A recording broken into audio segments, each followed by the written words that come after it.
বাপ যেটা মোরগ এটা 55,000 টাকা দানা ইন্ডিয়া থেকে। এটা গেম লাইনের মুরগি, আপনার লড়াইয়ের জন্য অনেকে নেয়, অনেক শৌখিনতা শখ করে অনেকে পুষে। এগুলি এমনিতে খুব লেয়ার কম পাওয়া যায়, আর বিশেষ করে মারামারি করে তো, লড়াই করে তো, এই জন্য এগুলি একটু প্রাইসটা একটু বেশি। এখন 4,000 টাকা চাচ্ছি, অলরেডি 3,000 টাকা বলতেছে। এখন 3,000 টাকা বিক্রি করতে চাচ্ছি না। বাচ্চা বিক্রি করছি আপনার, এই যে ছোটো বাচ্চা, এগুলি 750 টাকা পিস বিক্রি হয়েছে, এগুলি বিক্রি হয়ে গেছে। সাধারণ দেশি মুরগির মতোই 10টা 12টা এরকম ডিম পারে, সাধারণ দেশি মুরগির মতোই এমন পোষা যায়।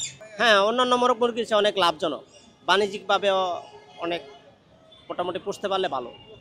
এই মুরগির বাপ যেটা মোরগ এটা 55,000 টাকা দানা ইন্ডিয়া থেকে। এই মুরগির বাপ আপনার ডাইরেক্ট মোরগের সহ ধরে 55,000 টাকা, আর আপনার মোরগ হয় কিনা। আরে মুরগার ব্লাড লাইন আছে, খালি আনতে মুরগা ইয়া, ওই মুরগি আমি বিক্রি করবো না, এই জন্য বেশি দাম চাইয়ে দিচ্ছি। ফেসবুকে এমনি দিয়ে আমি চাইয়ে দিচ্ছি, আমি বেচতাম না, আমি এর জন্য মানে একটা মুরগি ইয়া করছিলাম কিছুদিন আগে, দাম অনেক কম কয়, এই জন্য মানে রাগ করে বেশি দাম চাইয়া দিয়ে দিচ্ছি। আমাকে শালারা দেখ, আবার এই মুরগি দেয় একটা মোরগের মারি করামো, আমি মুরগি দেয় মোরগ রে মারমু, এরপর আবার ভিডিও ছাড়বো। এটা একটু ব্যস্ততার মানে সময় দিতাম পারতাছি না, দেখে নেন পরে শালারা কি করলো হয় কি, মুরগি দা মোরগ রে বিড়াম।